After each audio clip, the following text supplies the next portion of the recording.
नमस्कार, आप देख रहे हैं अपना पसंदीदा शो धाकड़ एक्सक्लूसिव। मैं हूं पद्मजा जोशी। सबसे पहले एक बात कहना चाहती हूं कि आज का दिन कांग्रेस पर बेहद भारी गुजरा है और शाम और अधिक भारी गुजर सकती है।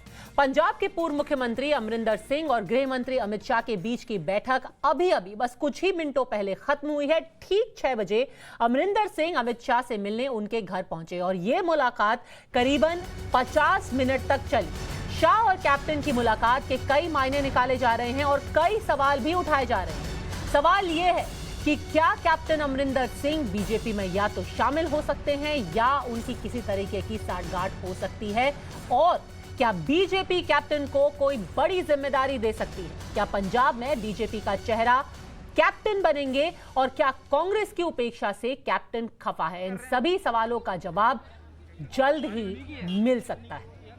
अगली वाली में इसमें भी नहीं है, कोशिश कर रहा है, नहीं थे यार, इसमें नहीं है। टाइम्स ऑफ नवभारत के संवाददाता अमित कुमार अमित शाह के घर के बाहर मौजूद हैं। थोड़ी ही देर में कांग्रेस दफ्तर से रंजीता झा भी हमारे साथ जुड़ जाएंगी। सबसे पहले अमित के पास चढ़ते हैं। अमित, ये बताइए कि अब जबकि मुलाकात खत्म हो गई है, क्या क्या वो बातें थी जिन पर चर्चा हुई? कुछ ऐसी खबर आपको लग रही है?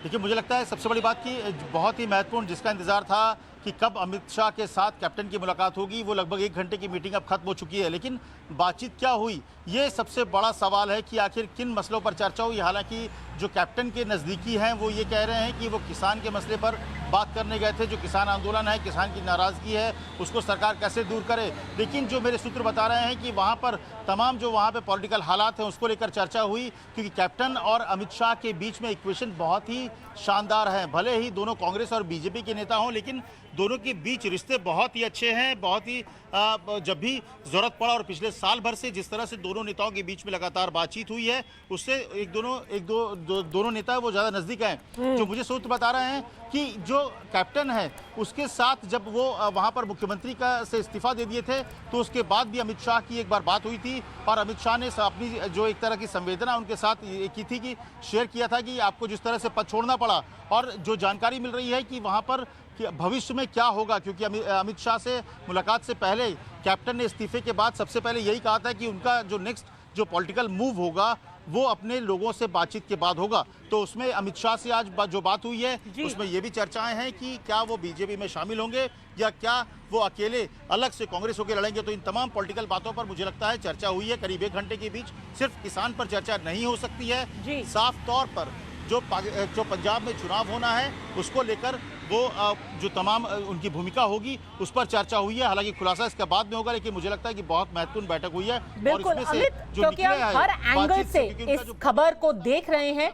आपके पास थोड़ी देर में लौटूंगी। रंजीता भी हमारे साथ हैं और पुलकित भी हमारे साथ चंडीगढ़ से जुड़ गए हैं। तो पुलकित, ये बताइए कि दिल्ली में ये खबर बहुत गर्म है कि आने वाले दिनों में जो किसान कानून है, 3 किसान कानून जिनको लेकर के लगातार पूरे देश में, खास तौर पर पंजाब में आंदोलन चल रहा है, उसको लेकर के कुछ चर्चा हो सकती है। शायद कुछ बदलाव भी आ सकते हैं। चंडीगढ़ में इस बारे में क्या सुन रहे हैं आप? देखिए, चंडीगढ़ के अंदर जो भी चर्चा चल रही है इस समय कांग्रेस पार्टी और किसानों को जोड़कर भी चल रही है। अभी भी लगातार जो मंत्री हैं, जो विधायक हैं, वो आपस में बातचीत कर रहे हैं। और एक चीज जो सबसे ज्यादा निकल कर आ रही है वो ये कि सिद्धू जिस गेंद पर छक्का मारना चाहते थे उस पर वो आउट होते हुए नजर आ रहे हैं। उसकी वजह साफ है कि आज जो बैठक चंडीगढ़ के अंदर हुई, कैबिनेट की बैठक, उसमें 2 चीजें अहम निकल कर आई। हालांकि वो किसान के साथ साथ आम लोगों से ज्यादा जुड़ी हुई चीज थी, जिसमें पहला सिद्धू को संदेश देने की कोशिश की गई कि पार्टी बड़ी होती है, और दूसरा आम लोगों से जुड़े हुए मुद्दों पर चर्चा करते हुए नजर आए, यानी कि बिजली जैसे मुद्दे पर चर्चा होती हुई नजर आई। तो ये सीधा संकेत है कि आने वाले 6 महीने के अंदर जो कांग्रेस पार्टी में अभी टकराव की स्थिति बनी हुई है उससे कैसे बाहर निकला जाए और कैसे सिद्धू को के साथ साथ तमाम उन लोगों को जो सिद्धू कैंप में आते हैं उन्हें कड़ा संदेश दिया जाए। यही वजह है कि केंद्रीय नेतृत्व से लेकर चंडीगढ़ यानी कि पंजाब तक से एक संदेश सिद्धू को देने की कोशिश यहां की गई आज। जी बिल्कुल। रंजीता, आने वाले दिनों में क्या इस बैठक के ऊपर कुछ और भी डेवलपमेंट हो सकता है? क्या ये एक पॉसिबिलिटी है कि अगर किसान कृषि कानून के ऊपर कुछ बातचीत हुई है तो उसके बारे में कैप्टन अमरिंदर सिंह बोल भी सकते हैं मीडिया के सामने आके?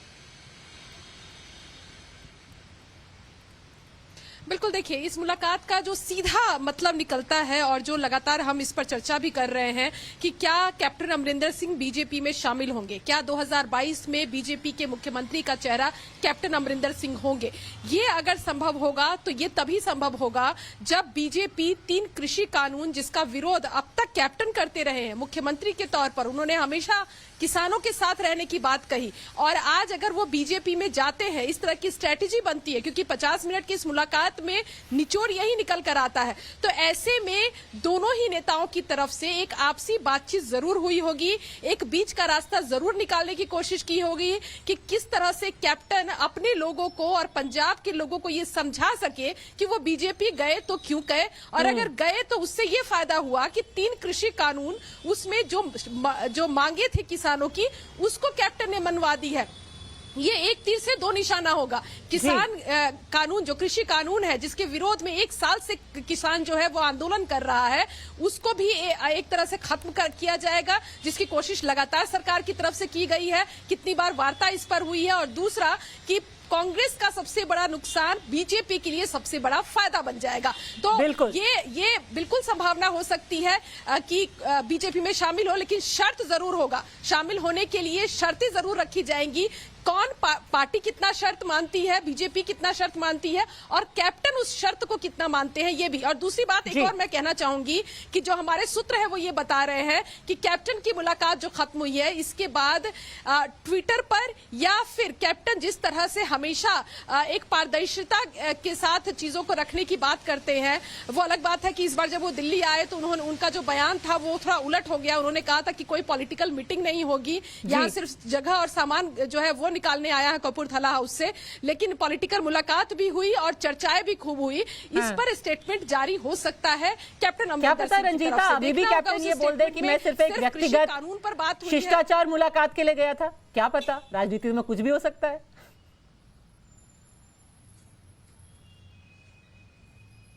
देखिए बिल्कुल हो सकता है, ये कहा भी जा सकता है, इसकी संभावना भी जरूर हो सकती है, लेकिन जो टाइमिंग चुना गया है, जिस समय इनकी मुलाकात हुई है, इसको शिष्टाचार मुलाकात की तरह नहीं बल्कि राजनीतिक मुलाकात की तरह देखा जाए। जिस तरह कांग्रेस अपने ही फैसलों में उलझी हुई नजर आ रही है, सिद्धू को मनाए ना मनाए, इस उहापोह की स्थिति में कांग्रेस पार्टी है। ऐसे में कैप्टन जो है वो कैप्टन के तौर पर अब कांग्रेस से बीजेपी की तरफ रुख कर रहे हैं। तो शिष्टाचार मुलाकात के साथ ये राजनीतिक मुलाकात में क्या क्या रहा, ये जरूर स्टेटमेंट के जरिए या ट्वीट के जरिए पब्लिक डोमेन में आएगा। जी, विजय कौशिक जी नेता हैं कांग्रेस के, हमारे साथ जुड़ गए हैं। विजय कौशिक जी, अगर चुनाव में बन जाएगा मुद्दा किसानों का हित, तो क्या सारा विपक्ष हो जाएगा चित?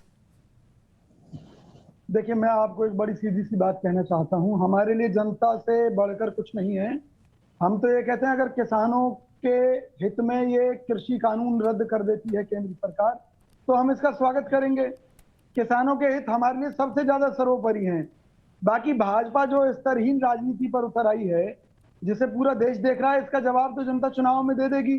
अच्छा, कि ये लोग कांग्रेस के जिन नेताओं पर उंगली उठाते थे, आज उन्हें डराकर, धमकाकर, लालच देकर भाजपा में लाकर उन्हें पद बांटने में लगे हुए हैं। चाहे वो ज्योतिरादित्य सिंधिया हो, चाहे वो जितिन प्रसाद हो। चलिए वो छोड़िए, वो तो अब पुरानी बात हो गई, और कौन कैसी राजनीति कर रहा है वो पहले आप कपिल सिब्बल जी को समझा दीजिए, क्योंकि वो तो कह रहे हैं कि आपकी जो हालत पंजाब में है उससे आईएसआई और पाकिस्तान का फायदा हो रहा है। तो पहले आप एक वार्तालाप कर लीजिए अपने खुद के अंदर की जो कांग्रेस के नेता हैं उनके साथ।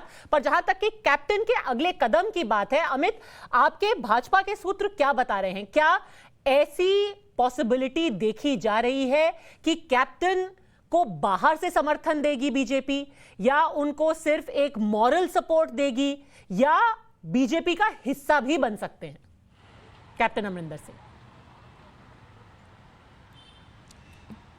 पद्मजा देखिए, दो चीज़ें, दो क्या तीन पॉइंट्स अगर आप देखें तो जिस पर बीजेपी सोच रही होगी, क्योंकि बीजेपी अगर देखे तो कैप्टन का इस्तेमाल कैसे होगा, किस सूरत पे बीजेपी को फायदा होगा, ये सबसे महत्वपूर्ण चीज़ है। क्योंकि अगर आप कैप्टन को लेते हैं तो इसलिए नहीं कि कांग्रेस को सिर्फ नुकसान हो जाए, बल्कि क्या उसका फायदा बीजेपी को मिलेगा, ये महत्वपूर्ण चीज़ होगी जो फैसला लेने के लिए कि कैप्टन को किस तरह से ले। जो मुझे लगता है कि ये दो तीन चीज़ों में, पहला कि क्या बीजेपी में शामिल किया जाए, क्योंकि कांग्रेस बीजेपी की अगर बात करें तो पंजाब बीजेपी में कोई चेहरा ऐसा नहीं है, तो क्या शामिल करके उनको आगे बढ़ाया जाए, इसमें कितना फ़ायदा होगा। दूसरा कि क्या बीजेपी में शामिल करने की बजाय कांग्रेस से अलग होकर वो चुनाव लड़े, ताकि वो कांग्रेस के वोट को काट सके, जिसका नुकसान सीधे कांग्रेस के हो। और जब मल्टीपल फाइट होता है तो शहरी इलाके में बीजेपी वहां पर वोट पा सके, सीट पा सके, और शहरी इलाके में अगर 15 से 20 सीट भी पा लेती है तो बीजेपी के लिए बहुत बड़ी चीज होगी। और क्या कि सिर्फ मोरल सपोर्ट करके छोड़ दे कि हाँ ठीक है आप लड़ाई लड़िए, हम आपको साथ दे रहे हैं। तो मुझे लगता है कि बीजेपी इन दो फैक्टर्स पे सबसे ज्यादा सोच रही होगी कि क्या उनको शामिल करना है या फिर उनको अलग होकर इस्तेमाल किया जाए ताकि कांग्रेस को नुकसान हो। तो ये दो तीन चीज़ें हैं जिसको लेकर बातचीत होगी। बहुत जल्दी कोई फैसला मुझे लगता है इतना जल्दी लेने में कोई हड़बड़ी नहीं होगी बीजेपी को। अमित शाह से मुलाकात के बाद स्थिति मुझे लगता है करीब 1 घंटे की बातचीत में सारे ऑप्शंस पे चर्चा हुई होगी और इसके बाद ही कोई फैसला होगा। बिल्कुल। तो पुलकित ये बताइए कि जो पूरा अभी चुनावी समीकरण है पंजाब में, कांग्रेस ने अपना दांव खेला है चरणजीत सिंह चन्नी को पहला दलित मुख्यमंत्री बना के पंजाब का। ऐसे समीकरण में अगर यह हम मान लेते हैं कि किसी तरीके की अंडरस्टैंडिंग होगी कैप्टन और बीजेपी के बीच में, तो क्या चुनावी गणित में कैप्टन के लिए बीजेपी में जाना फिट बैठता है या उनका समर्थन लेना? देखिए, अगर हम कैप्टन को देखें तो पंजाब में वो सबसे बड़े चेहरे हैं। आज कोई भी राजनीतिक दल जब पंजाब के अंदर चुनाव लड़ने की सोचता है तो उनके सामने सबसे बड़ी चुनौती कैप्टन होते हैं, यानी कि कैप्टन का अपना एक मजबूत वोट बैंक है। यही वजह है कि 2017 में जब चुनाव थे तो कैप्टन सिर्फ अपने दम पर चुनाव जीतने का दावा कर रहे थे और जीत कर दिखाया भी। अब अगर कैप्टन बीजेपी के अंदर जाते हैं और बीजेपी ज्वाइन करते हैं तो पूरा समीकरण बदलेगा। लेकिन सबसे बड़ा सवाल होगा कि किसानों के लिए, किसान के तीनों कृषि कानून को लेकर वो कैसे मैनेज करते हैं। अगर वो उन तीनों कृषि कानून को इस हिसाब से मैनेज कर पाए कि उसका सीधा फायदा ये दिखे कि बीजेपी किसानों के पक्ष में है और कैप्टन ने इसे पूरी तरीके से मैनेज कराया, तो बहुत बड़े चेहरे के तौर पर उभर सकते हैं। हालांकि 2017 के चुनावों में उन्होंने तमाम लोगों से वादा किया था, ये उनका आखिरी चुनाव है, लेकिन चुनावी समीकरण पूरी तरीके से बदल गए। अब कैप्टन मुख्य प्लेयर के तौर पर खेलते हुए नजर आ रहे हैं। जी, और यही सवाल मैं आपसे पूछना चाहती थी रंजीता, क्योंकि पिछले चुनाव में कैप्टन ने कहा था कि ये मेरा आखिरी चुनाव होने वाला है। जो बाकी लोग, बाकी पार्टियों में जो चेहरे हैं वो उनके मुकाबले काफी यंग भी हैं। ऐसे में क्या उन पर दांव लगाया जा सकता है? क्या बीजेपी उन पर दांव लगाएगी और क्या ये उनको जीत की तरफ ले जा सकता है, उनके लिए फायदा करेगा?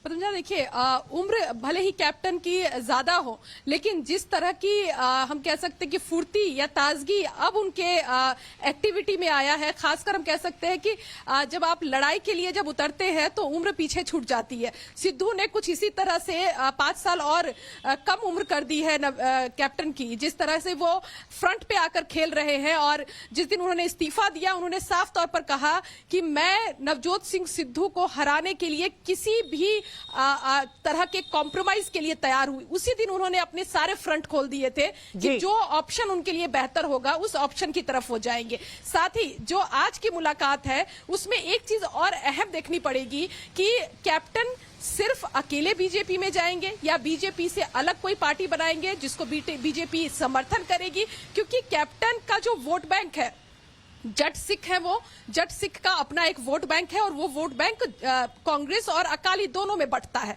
ऐसे में जट सिख एक बड़ा चेहरा और इसका फायदा हमेशा कांग्रेस को मिलता रहा है, क्योंकि कैप्टन जो है वो कांग्रेस में रहते रहे हैं।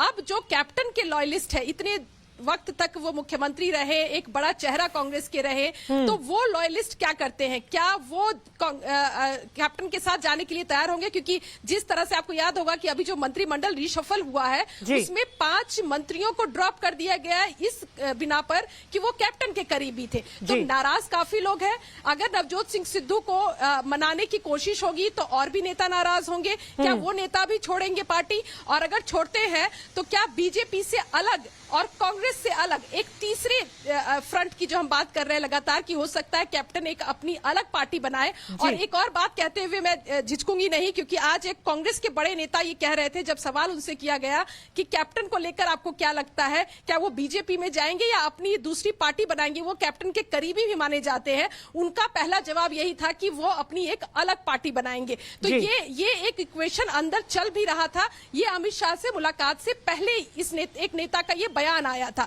तो अगर दूसरी पार्टी बनाते हैं तो उन नेताओं के लिए भी फैसला लेना आसान हो जाएगा जो कांग्रेस से नाराज चल रहे हैं। यानी ये जो फैसला लेंगे कैप्टन, ये बहुत सोच समझ के लेने वाला फैसला होगा और अपने साथ साथ उन नाराज चेहरों को भी लेकर जाएंगे जिससे कांग्रेस को वो और नुकसान पहुंचा सके। जी, 3 बेहद दिलचस्प बातें बताई रंजीता ने। एक कि सिद्धू ने जिस तरीके से सिद्धू ने एक तरीके से कैप्टन को पार्टी से निकलवाया, वो एक टॉनिक का काम किया है। दूसरा ये कि ये बहुत प्रबल संभावना है कि कैप्टन खुद अपनी पार्टी बना सकते हैं। और तीसरा कि एक जो मुद्दा चाहिए इस चुनाव को पलटने के लिए वो कृषि कानून हो सकता है। विजय कौशिक जी, क्या ये एक मास्टर स्ट्रोक है जो कि जिसको कहते हैं कि आप इक्का फेंक सकती है बीजेपी और कैप्टन साथ मिलकर, तुरुप का इक्का? मैं एक सबसे बड़ी बात बता दूं कि ये सारी हलचल एकदम से क्यों शुरू हुई देश भर में पंजाब को लेकर। जब से राहुल गांधी जी के नेतृत्व में कांग्रेस ने एक फैसला लिया, विधायकों से सलाह मशवरा करने के बाद, कार्यकर्ताओं से सलाह मशवरा करने के बाद, कि एक दलित को वहां मुख्यमंत्री बनाकर पंजाब की कमान उसे सौंप दी गई, तो उससे भाजपा और ये सभी लोग सकते में हैं। और निश्चित तौर पर इसी से परेशान होकर ये लोग कांग्रेस में इस तरह। अरे विजय कौशिक जी, फिर से आप पुरानी बातें कर रहे हैं। सबसे ज्यादा सकते में तो सिद्धू साहब है। आप आज की बात कीजिए ना। अब गाड़ी कहां की कहां पहुंच चुकी है, आप अभी भी सकते में पड़े हुए हैं। एक बात दावे के साथ आप अभी कैप्टन जाके मुलाकात कर रहे हैं। पंजाब की राजनीति किधर से किधर चली गई है। हाँ, तो एक सेकंड रुकिए। अमित मेरे सहयोगी अमित कुछ अपडेट दे रहे हैं। अमित, हाँ जी, ओवर टू यू।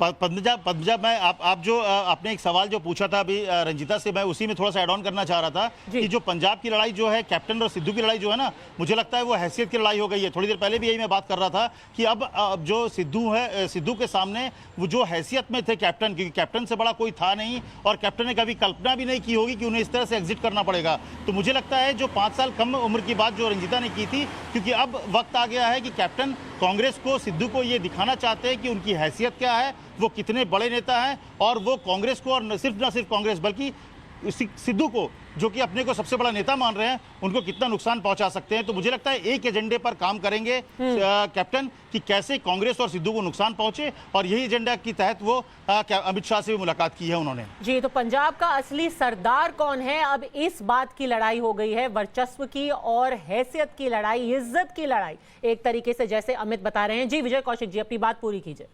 मैं एक बात आपके चैनल पर पूरी जिम्मेवारी के साथ कह रहा हूं कि चाहे कुछ भी इसके नतीजे हों, लेकिन कांग्रेस में अब दबाव की राजनीति नहीं चलेगी। पार्टी हाईकमान स्पष्ट कर चुकी है कि दबाव चाहे अमरिंदर जी बनाना चाहें, चाहे सिद्धू जी बनाना चाहें, चाहे कोई और नेता बनाना चाहे, दबाव की राजनीति पार्टी में बर्दाश्त नहीं की जाएगी। पार्टी की नीतियों के अनुसार सभी नेताओं को चलना पड़ेगा। कैप्टन अमरिंदर जी पार्टी के सीनियर नेता हैं, निश्चित तौर पर अगर उनकी कोई नाराजगी है तो दूर कर ली जाएगी। पार्टी ने उन्हें हमेशा बेहतर मौके दिए हैं, भविष्य में और भी बहुत से मौके आएंगे जब पार्टी हाईकमान अमरिंदर जी को और मौके देगा। निश्चित तौर पर जी राजनीति में कोई उनके लिए कमी नहीं रहेगी। ये तो आपका मानना है ना, ये तो आपका मानना है। उनको तो कमी खल रही है और उनको एक ही चीज की कमी खल रही है, वो कि मुख्यमंत्री की कुर्सी और मुख्यमंत्री का दफ्तर। तो आपको लगता है कि मौका बहुत दिया गया है और आगे भी दिए जाएंगे, पर सिद्धू जी को ऐसा नहीं लगता है। पर आप ये बताइए पुलकित कि आज जो रात तक का वक्त दिया गया है उसके बाद क्या, जो अभी तक खबरें आ रही हैं दिल्ली से, वो ये है कि पार्टी आला कमान ने बोला है कि अब दबाव की राजनीति नहीं होगी, आप आज रात तक फैसला कर लीजिए। अगर सिद्धू नहीं मानते हैं तो अगला कदम क्या होगा? उनको पार्टी चीफ बनाने के बाद निकाल देंगे?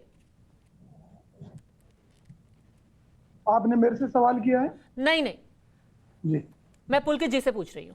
जी, वजह साफ है कि जिस तरीके से सिद्धू को जिम्मेदारी दी गई और सिद्धू ने जिस तरीके से जिम्मेदारी को वापस किया, उससे कहीं ना कहीं केंद्रीय हाईकमान जो है कांग्रेस का वो नाराज है और उसने ये संदेश देने की कोशिश की है कि अगर आपकी जो शर्तें थी उन पे लगातार पार्टी विचार करती रही है, लेकिन अगर आपका रवैया कुछ ऐसा होगा तो पार्टी दूसरे विकल्प पर भी ध्यान देगी। और ये पूरे दिन आज बातचीत होती रही, सचिवालय के अंदर जो बैठक हुई उसमें भी इस बात की चर्चा हुई और यही वजह थी। जी, पुलकित के साथ हमारा संपर्क टूट गया है। रंजीता, यही सवाल मैं आपसे पूछना चाहती हूं, दिल्ली के मद्देनजर पार्टी आलाकमान से आप क्या सुन रही हैं? पद्मजा, देखिए स्थिति अब बदली है क्योंकि कैप्टन अमित शाह से मिलने चले गए, यानी कि अब कांग्रेस भी अपने अब तक के जो दाव रहे हैं या अब तक की जो स्ट्रैटेजी रही है, हो सकता है उसमें कुछ बदलाव करे। पहले ये स्ट्रैटेजी कांग्रेस की तरफ से अपनाई गई थी कि ये राज्य स्तरीय मामला है, इस मामले को मुख्यमंत्री जो है वो सुलझाएंगे। मुख्यमंत्री ने आज ऑन रिकॉर्ड भी कहा कि उन्होंने फोन पर नवजोत सिंह सिद्धू से बात की है, उनकी जो भी नाराजगी है हम बैठकर उस पर समाधान निकाल लेंगे। लेकिन उस समय से लेकर अब तक में परिवर्तन इतना हुआ है कि अब कैप्टन अमरिंदर सिंह जो है वो अमित शाह से मिलने चले गए हैं और अब कांग्रेस को भी लगने लगा है कि एक ध्रुव था नवजोत सिंह सिद्धू बनाम कैप्टन अमरिंदर सिंह, तो एक जो उनके पास ऑप्शन था वो अब उनके पास नहीं रहा। तो ऐसे में क्या अब कैप्टन के जाने के बाद, जाना मैं इसलिए कह रही हूं क्योंकि मुलाकात हो गई है तो ये सिलसिला अब आगे बढ़ेगा, तो उसके बाद नवजोत सिंह सिद्धू पर ही दाव कांग्रेस खेलेगी?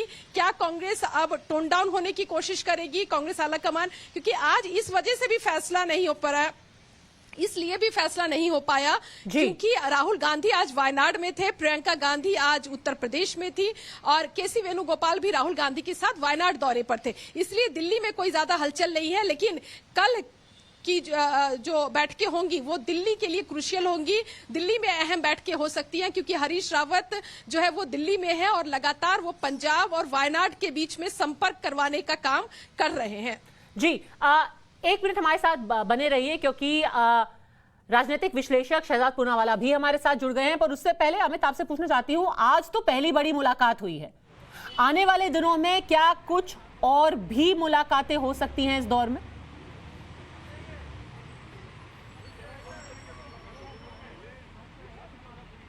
अमित, आप मुझे सुन पा रहे हैं? लगता है अमित तक मेरी आवाज नहीं पहुंच रही है। पुलकित, क्या आप को कुछ पता चल रहा है वहां चंडीगढ़ से? क्या किसी और बड़े राजनीतिक व्यक्तित्व से मिल सकते हैं कैप्टन अमरिंदर सिंह?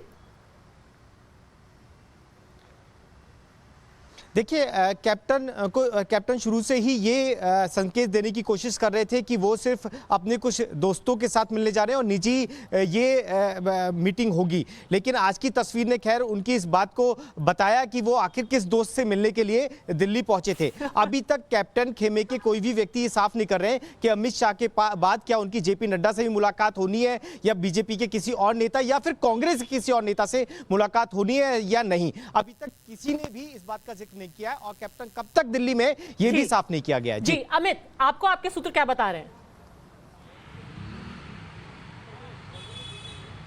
जी देखिए, अभी सबसे बड़ी बात की पार्टी के भीतर, बीजेपी के भीतर इस तरह की चर्चाएं थी कि नड्डा से लेके पीएम से भी मुलाकात कर सकते हैं, लेकिन सबसे बड़ी बात की किस तरह से मिलना है, क्योंकि ये जो मुलाकातें हैं वो एक तरह से अभी पॉलिटिकल लेवल पे चीज़ें नहीं दिख रही है कि हम क्या वो बीजेपी में शामिल होने जा रहे हैं। लेकिन एक सूत्र जो है, जो बीजेपी में नड्डा के काफ़ी करीबी हैं, वो ये बात को कह रहे हैं कि जो बहुत अनुभवी व्यक्ति हैं वो कैसे कांग्रेस छोड़कर जाता है ये बहुत जल्दी आपके सामने दिखेगा।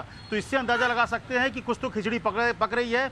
आज अमित शाह से अभी मुलाकात हो चुकी है, जो सूत्र बता रहे हैं कि उनको पीएम से भी मिलना था। क्या मुलाकात अभी है या फिर कल मुलाकात है, ये भी देखना पड़ेगा, क्योंकि वो जो गाड़ी उनकी निकली है, अभी जो जानकारी मुझे मिल रही है कि उनके साथ उनका जो काफिला था वो भी नहीं है, वो अकेले गाड़ी पर हैं। तो ये अभी थोड़ा ट्रेस करना पड़ेगा। पंजा, मुझे लगता है कि पॉलिटिकल जो मूवमेंट होने वाला है, एक बड़ी घटना घटने वाली है, उससे पहले खामोशी के साथ कुछ मुलाकातें होंगी, पर्दे के पीछे मुलाकात होंगी।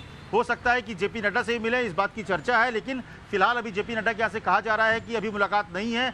लेकिन कब मुलाकात होगी, क्योंकि इंतजार इस बात का है कि अगर वो मिलना चाहते हैं तो मिलने के लिए बीजेपी के बड़े नेता तैयार हैं, जैसे कि अमित शाह के यहाँ भी उन्होंने अपॉइंटमेंट मांगा और तुरंत उन्हें अपॉइंटमेंट दे दिया गया मिलने के लिए। तो मुझे लगता है कि कुछ और मुलाकात होगी, कांग्रेस की तरफ से कोई मुलाकात नहीं होगी, इसकी उम्मीद ना के बराबर है।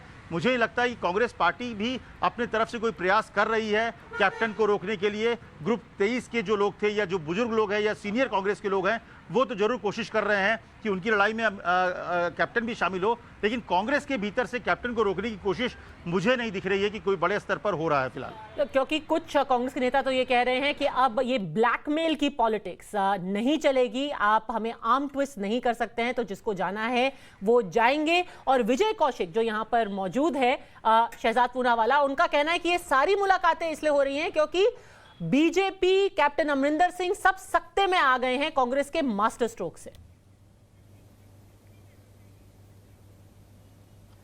देखिए, शुतुरमुर्ग बनने पर जीएसटी तो लगता नहीं है, तो शुतुरमुर्ग लोग बन सकते हैं, पर सवाल ये पैदा होता है पद्मजा कि आज मूल सवाल ये है कि कैप्टन अमरिंदर सिंह अमित शाह से क्यों मिल रहे हैं और कांग्रेस पार्टी का लीडरशिप इतना नाकाम क्यों है कि वो कैप्टन जैसे इतने बड़े व्यक्तित्व को एक तरीके से राजनीतिक रूप से खो रहा है। हालांकि मैं आपको ये बता दूं कि केवल राजनीति की ही बात हो रही है ऐसा जरूरी नहीं है। हो सकता है कि एजेंडा केवल राजनीति का ना हो, क्योंकि वो गृह मंत्री से मिल रहे हैं और गृह मंत्री से मिलने के बाद वो किन और पर्सनालिटी से मिलने जाते हैं, हो सकता है कि राजनीति के अलावा, क्योंकि वो एक पूर्व मुख्यमंत्री बॉर्डर स्टेट के हैं और गृह मंत्री से मिलना, इसके सिक्योरिटी एस्पेक्ट्स भी इसको आप डिस्काउंट नहीं कर सकते। पर सवाल तो ये है कि आज कांग्रेस पार्टी को आत्मचिंतन करना चाहिए कि क्या खोया और क्या पाया। ज्योतिरादित्य खोया, जितिन प्रसाद खोया, हेमंत खोया, अमरिंदर खोया, सिद्धू भी खोया, और पाया क्या?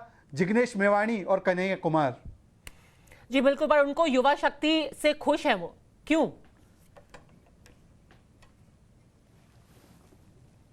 युवा शक्ति से आप खुश हैं? ऐसा विजय है कौशिक जी, डूबते को तिनके का सहारा तो हो सकता है। माफ कीजिएगा शहजाद, ये विजय कौशिक जी के लिए सवाल था। शहजाद भाई अपनी व्यक्तिगत परेशानियों को व्यक्त करना चाह रहे हो तो अलग मुद्दा है।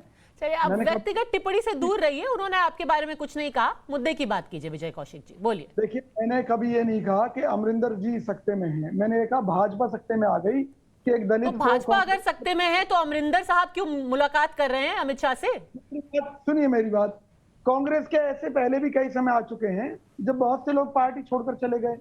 कांग्रेस पार्टी नहीं है, एक विचारधारा है, एक ऐसी विचारधारा जिसने इस देश से अंग्रेजों को भगा दिया। तो निश्चित तौर पर आज जो लोग इस देश की बर्बादी के जिम्मेवार हैं वो लोग भी सत्ता से भागेंगे।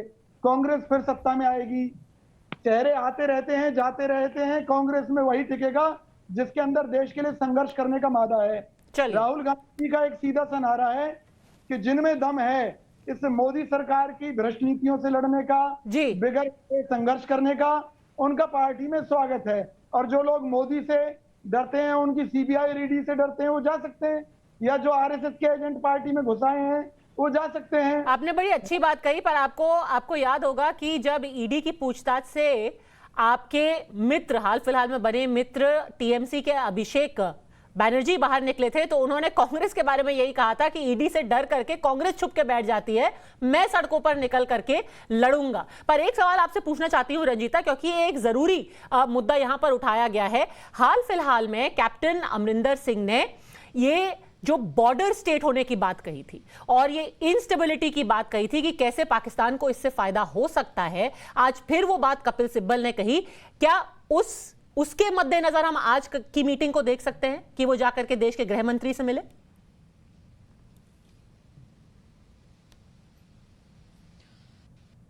कहा जा सकता है पद्मजा, और कहा भी जा सकता है कि जिस तरह से कैप्टन ये बात कर रहे हैं, जिस तरह से कपिल सिब्बल पूर्व केंद्रीय मंत्री ये बात कर रहे हैं, आज मनीष तिवारी का बयान आपने देखा होगा, लगभग इसी तरह का बयान था। उन्होंने ये भी कहा था कि जो स्थिति आज है पंजाब की, उससे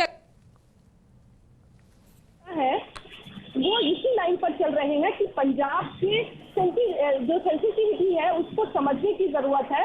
और पंजाब के साथ इस तरह की राजनीतिक जो हलचल हो रही है, जो रणनीति चल रही है, खासकर सबसे दुखद ये था जब कांग्रेस को सत्ता में जनता जो है वो जिता कर लाती है, सत्ता में काबिज करवाती है जनता से जुड़े हुए मुद्दों के लिए।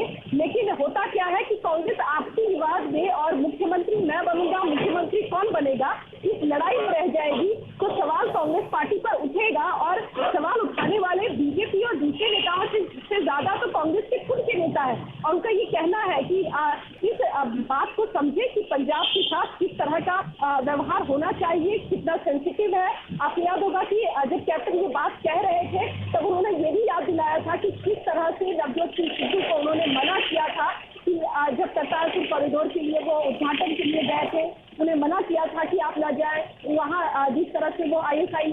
जो चीफ है उनके साथ उनकी जो बातचीत जी जो मुलाकात। रंजीता, आपको यहाँ पे 2 मिनट के लिए रोकना चाहूंगी क्योंकि जल्दी से एक नजर डाल लेते हैं इस वक्त की टॉप 10 खबरों। आज की सबसे बड़ी खबर जो आपने पहले सुनी टाइम्स नाउ नव भारत पर, क्या आज कुछ बड़ा बदलाव हो सकता है? और ये सारी सुगबुगाहट तब शुरू हुई है जबकि एक बेहद अहम मीटिंग हुई है कैप्टन अमरिंदर सिंह और गृह मंत्री अमित शाह के बीच। इसके बाद यह भी खबर आ रही है कि एक और बड़ी मीटिंग कुछ ही देर में हो सकती है। हम आपको डिटेल्स थोड़ी देर में देंगे। हमने पहले आपको बताया था, भले से ही कल से ही कैप्टन अमरिंदर सिंह कह रहे थे कि वो दिल्ली में सिर्फ और सिर्फ अपने व्यक्तिगत काम के लिए आए हैं, पर वो कुछ बड़े राजनीतिक लोगों से मुलाकात करने वाले हैं। ये खबर पहले आपने टाइम्स ऑफ भारत पर सुनी थी और आज आखिरकार सीधे 6 बजे, ठीक 6 बजे वो मीटिंग अमित शाह के साथ हुई। अब आगे क्या होगा? क्या एक बहुत बड़ी घोषणा हम आज या आने वाले दिनों में सुन सकते हैं? मेरे सारे सहयोगी हमारे साथ जुड़ गए हैं, साथ ही साथ राजनीतिक विश्लेषक शहजाद पूनावाला और विजय कौशिक जी भी हमारे साथ हैं। पर पहले अमित, आपसे पूछना चाहूंगी, मुलाकात हुई, क्या बात हुई?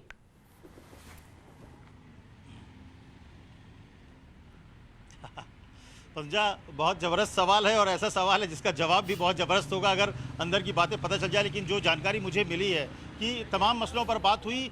बात जो हुई, जैसे सजाद पूनावाला ने भी कहा कि बॉर्डर स्टेट है, सब तरह की बातचीत होगी, लेकिन सामने जो बातें दिखेगी वो नहीं हुई होगी।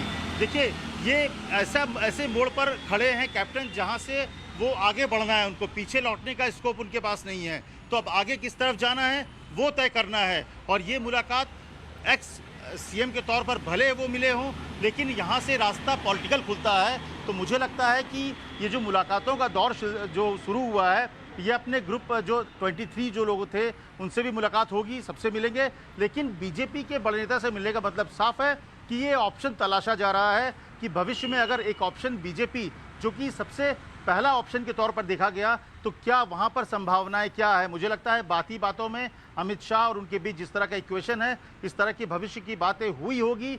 भले दोनों नेता फिलहाल इनकार करें, लेकिन आगे उनका क्या रोल हो सकता है अगर वो बीजेपी में आते हैं, किस तरह की भूमिका निभाएंगे पंजाब में। जी, पहला जो 2022 का चुनाव है उसमें उनका मकसद सिर्फ और सिर्फ कांग्रेस को रोकना है ताकि सिद्धू सीएम ना बन सके। तो ऐसे में बीजेपी के साथ रहकर उनको कितना फायदा होगा, इन तमाम मसलों पर चर्चा हुई होगी। पर आप सवाल जो है आपका, उसका जवाब हर कोई ढूंढ रहा है। मुझे पर कुछ बड़ा उलटफेर आने वाले दिनों में हो सकता है। इस मौके पर आप ये सोचे विजय कौशिक जी, आपने क्या गवाया और क्या पाया? एक पूर्व सैनिक को गवा करके, एक पूर्व मुख्यमंत्री को जिसने अपने दम पर कांग्रेस को जिताया, आपने क्या पाया? नवजोत सिंह सिद्धू जी। विजय कौशिक जी, शायद आपने अपने आप को म्यूट कर लिया है, अनम्यूट करके बोलिए जी। जब हम देश के लिए कोई लड़ाई लड़ते हैं तो उसमें फायदे नुकसान की कोई बात होती ही नहीं है। हमारी लड़ाई मोदी सरकार के जुमलों के खिलाफ है, इस देश में बेरोजगारी के खिलाफ है, इस देश पर बढ़ते कर्ज के खिलाफ है, इस देश में जो आज आम आदमी त्राही त्राही कर रहा है महंगाई से, उसके खिलाफ है, पेट्रोल डीजल की बढ़ती कीमतों के खिलाफ है। अब इसके लिए हमें कोई भी कुर्बानी देनी पड़े, उसके लिए कांग्रेस पीछे नहीं है। रही बात, ठीक है, कुछ लोग हमारे यहाँ से जा रहे हैं तो कुछ नए आ रहे हैं। जो लोग सही मायने में इस देश की जनता के लिए, इस देश के लिए, इस देश के इतिहास को बचाने के लिए, इस देश के वर्तमान को बचाने के लिए, इस देश के भविष्य को बचाने के लिए संघर्ष करना चाहते हैं, उनका कांग्रेस में स्वागत है। और जिनमें लड़ने का दम नहीं है, जो अपने व्यक्तिगत स्वार्थ को प्रमुखता पर रखते हैं, वो जा सकते हैं। क्या कह सकते हैं? राहुल गांधी कांग्रेस पार्टी में एक जो सपना देखा था वो ये था कि जो कांग्रेस पार्टी में अंतिम छोर पर जो कार्यकर्ता खड़ा है उसको आगे बढ़ने का मौका मिले। जी, शहजाद पूनावाला, संघर्ष बेरोजगारी और के खिलाफ और जनता के लिए है, एक सपना देखा है, आई हैव अ ड्रीम। नहीं, देखिए, इनको नफ़े नुकसान की तो कोई चिंता नहीं है, इसलिए पॉलिटिकल पार्टी से तब्दील होकर एनजीओ ही बनते जा रही है कांग्रेस। पर सवाल वो नहीं है, सवाल ये है पद्मजा कि अगर नफ़े नुकसान की कोई चिंता नहीं थी तो कैप्टन अमरिंदर सिंह अच्छी सरकार चला रहे थे, 4-5 महीने की बात थी, उनको चला लेने देते, उसके बाद आप जिसको बिठाना था वहाँ पर बिठा देते। आपने एक सिद्धू की महत्वाकांक्षा को ऊपर करने के लिए और कैप्टन अमरिंदर सिंह जो कि एक स्वाभिमानी फौजी है, एक पेट्रियट है, उनसे आपकी बनती नहीं है, तो उनको दरकिनार करने के लिए ये पूरा आडंबर रचा। और उसमें क्या निकला कि आपने चन्नी जी को मुख्यमंत्री बनाया, वो भी नाम का। अब सुन लीजिए मेरे भाई कौशिक जी, आपके बीच में मैं नहीं बोला। दूसरा सवाल ये पैदा होता है कि अब तो स्थिति ये बन रही है कि पता नहीं कैप्टन अमरिंदर सिंह के साथ कुछ चले गए, सिद्धू के साथ कुछ चले गए, बचे चन्नी जी के साथ जितने बच्चे हैं वो सरकार भी बचा पाएंगे आपकी? तो आप मुझे ये कह रहे हैं कि ये सारी संघर्षों को लड़ने के लिए आपने एक अच्छी चलती हुई सरकार को गवा दिया और आने वाले दिनों में वहां पे सरकार रिपीट होती है उसको भी गवा दिया। ये किस तरीके की राजनीतिक बातें आप कर रहे हैं सर? ये तो राजनीतिक अपरिपक्वता और अनुभवहीनता का सबसे बड़ा प्रमाण है। और सवाल यही पैदा होता है कि राहुल गांधी और प्रियंका वाड्रा की राजनीतिक अपरिपक्वता आज साफ दिखाई दे रही है।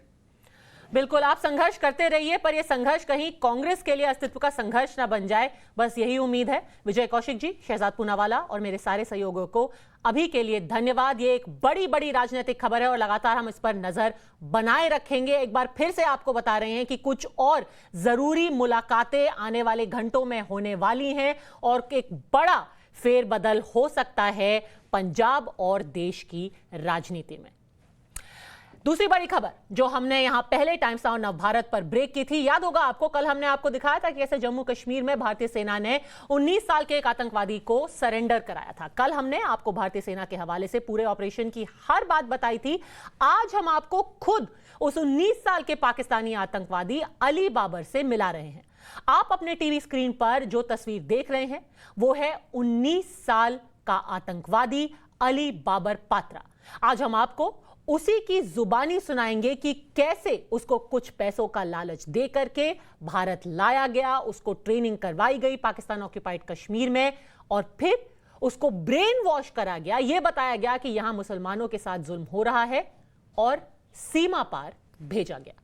सुनिए एक आतंकवादी का कबूलनामा।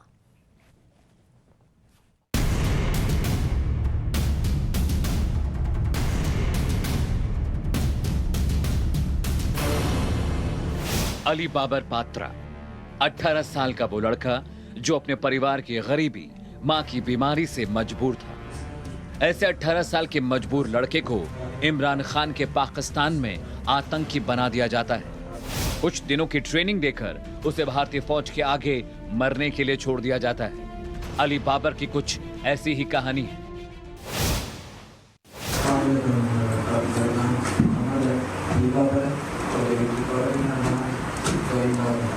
जोर से बोलो, जोर से बोलो। मेरा नाम इमदादुल्लाह और पाकिस्तान का रहने वाला मैं सुबह बंगाल जिला वाड़ा तहसील दीपालपुर शहर बुलंदशहर शहर का मिशन और मुसलमान मेरे मदर नाम नाहिद, मेरी मदर नाम शुमारी, मेरी एक बड़ी बहन है उसका नाम स्मैल। तो 14 पे मेरे वाली की डेथ हुई थी, तो वो घर में कोई मानने वाला नहीं था, तो अभी वो डेथ हुई। अली बाबर के घर के हालात ऐसे थे कि उसे कक्षा 7 के बाद पढ़ाई करने का मौका नहीं मिला। बाबर ने कोशिश की कि वो इज्जत की रोटी कमाए, लेकिन आईएसआई और लश्कर के लोगों की नजर बाबर की मजबूरी पर पड़ गई।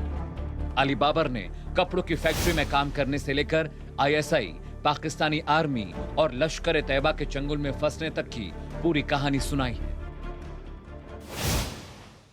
तो मैं सब कुछ करा गया फैक्ट्री में काम करने भाई, तो उधर एक आसमान में बैठा था, क्योंकि सब कॉन्ट्रैक्ट बहुत की थी, तो उसके साथ वो लश्कर तैयबा के लिए 22 साल के बैठे करते करता काम करता था। तो मुझे नहीं पता था, तो उसने मेरे साथ बात हुआ कि जो पैसे थे तो उसने पैसे भी 20,000 रुपया दिया, तो मुझे लगा कि जहाँ पे भेजा तो मैं ठीक। उसने मुझे 20,000 रुपया दिया, 20,000 रुपये मैंने घर भेज दिया। उसके बाद मुझे उसने ऐसे हवाले किया, ऐसे ही मुझे पाकिस्तान आर्मी का ट्रेनिंग सेंटर वो मास्टर खैबर गरीब के पास है, उधर मुझे ट्रेनिंग दी। पाकिस्तान आर्मी के 28 सूबेदार था उसने ट्रेनिंग दी। ट्रेनिंग के हमने एक को जो फायर करें फायर और दूसरी का फायर में फायर कैसे करना और जैसे ट्रेनिंग चालू किया ट्रेनिंग किया तो हमने 9 लड़के थे। 9 लड़के फोटो लश्कर एरिया में फारूक आपका मार उसको तस्वीर साइन की। तस्वीर साइन करने के बाद उन्होंने मुझे सेलेक्ट किया। मेरा नाम मुझे बुला लिया मेरे पास फारूक था। मैं ऐसा लड़का था जो शरारत करने जा एक पहले काम कर रहा था वो था एक प्रॉब लड़का था इस्लामाबाद में और एक पता था। हम चारों को पावर कश्मीर में आने का प्रयास किया था तो हमने तो प्यार किया रूट याद कर रहे हैं हम रूट याद किया और रूट याद करने के बाद हमें पाकिस्तान के लोग शेर ले आए पाकिस्तान आए तो और 5 दिया और एक दिया। अली बाबर महज 18 साल का एक लड़का जिसे आनन फानन में कुछ दिनों की ट्रेनिंग देकर बॉर्डर पार करा दिया गया। उसे ये कहा गया कि कुछ हथियार सीमा पार पहुंचाने हैं जिसके लिए उसे 20,000 रुपए दिए जाएंगे और कहा गया कि 30,000 रुपए और मिलेंगे। गरीब लड़का बाबर ISI, पाकिस्तानी आर्मी और लश्कर के झांसे में आ गया।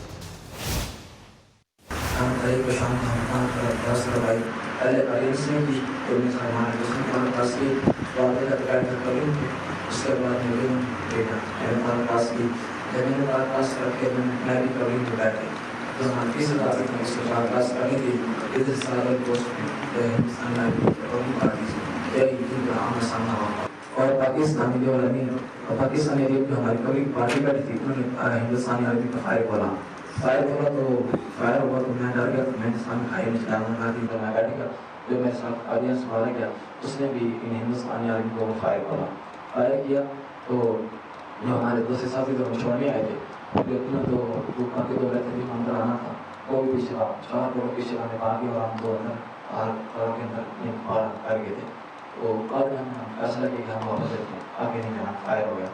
तो फायर होने के बाद हम जब वापस निकले देखा तो हिंदुस्तान आर्मी ने बाबे को घेरा और सील कर लिया था।